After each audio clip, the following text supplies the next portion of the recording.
Hello, I'm Jenny. Thanks so much for clicking on my video. So this is my bedroom. It's a bit blank, as you can see, and there's a perfect space above the bed for a painting. So today I'm going to show you how I painted this gold themed canvas to match the gold lamps, which you can see here. As the lamps are all circular, I wanted the painting to be in harmony with this, which is why I have gone for a gold and black circle design. The bed is a dark wood, so I've used some browns in here too, which I think go really nicely with the gold. So I made the focal point of the circle slightly to the left of the centre and just drew lots of oval circles coming away from this point. I tried to balance a combination of large ovals and circles and then lots of small ones to fill the spaces in between. Then I outlined all the circles using Indian ink.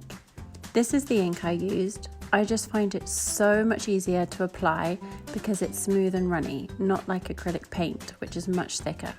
You can see here that I've simply outlined and filled in the spaces between the shapes. I recommend using ink as it is so much easier and quicker to apply. It also gives a much sharper and defined edge. This is how it is looking, and you can see the layout of the shapes I've gone for. I like the combination of big and tiny shapes too. So on to painting. The colours I have used throughout this piece are burnt umber, burnt sienna, bronze and gold. I also used cream in the main piece as it's warmer than white and goes well with the gold tones. Here I wanted to show you an example of how I blend these colours together. I start with the darkest colour, which is burnt umber. I apply this around the edge of the circle, using the edge of the flat brush to create a sharp edge. I use up as much paint as possible on the brush as I move further into the circle. To create the sharpest edge possible, I dip my brush into water and go over the edge again. Up until this point, I haven't used any water at all.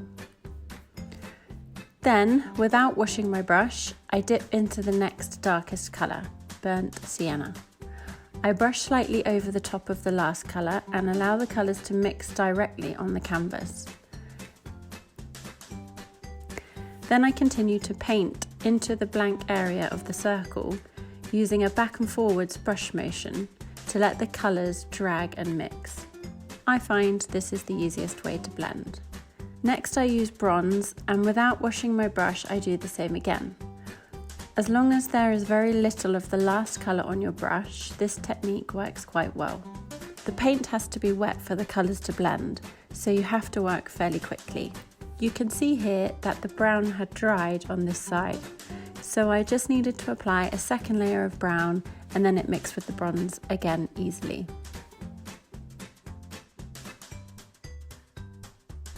The last colour to apply was gold. This time I did wash my brush because it's a much lighter colour and I didn't want it to get contaminated with the darker shades. So here I go painting the real thing. I start by filling in some of the smaller shapes with just one colour. Then for the bigger shapes I use my blending method. You can see how I mix the colours on the canvas and have tried to keep a contour line when shading, which means to apply the colours following the shape of the circle.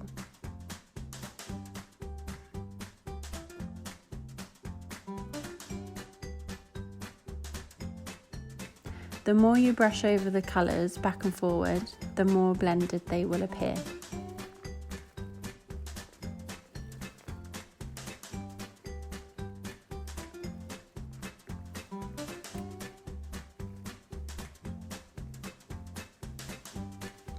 So I keep alternating between filling in circles with block colour and others with a blended mix of colours. I step back and review now and again just to make sure I have a balance of lighter creams and golds and darker browns. I want them to be evenly spaced throughout the piece.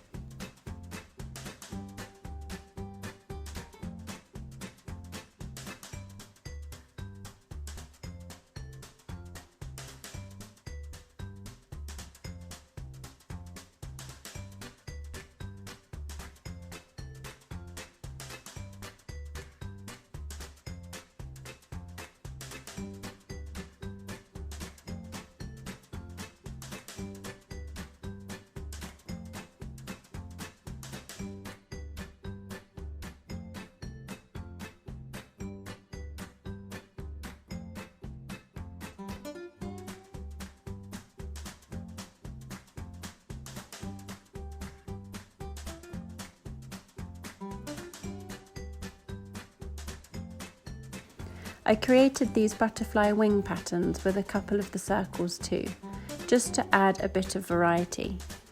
I'm still using the same colours and blending techniques here too though.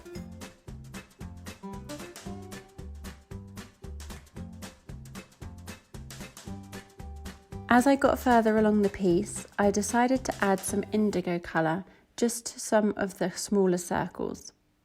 It's quite subtle, but I thought it would break up the other colours a bit, add some contrast, and also it would help tie in with the blue bedsheet. And this is the finished piece. I'm really pleased with the finish effect. So now I need to hang it up. Back to the bedroom, I found this big circle mirror in IKEA which I think fits the theme perfectly.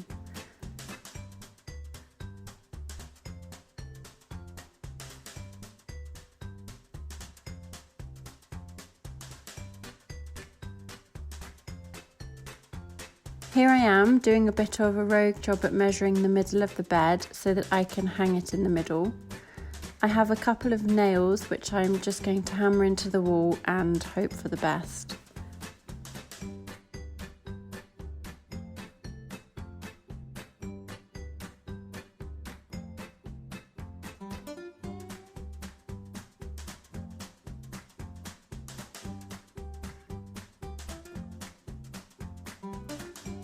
Okay, so a couple more nails needed and then I can make it more central.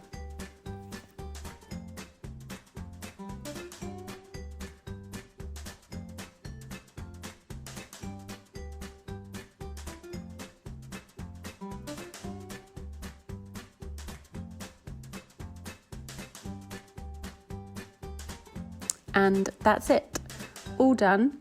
I think it looks quite smart and it definitely goes with the theme. It was super easy and I think in total probably took around 6 or 7 hours to make.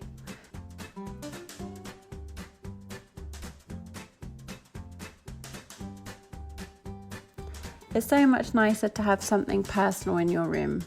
Well, I think so anyway. Thank you so much for watching. I hope you enjoyed the video.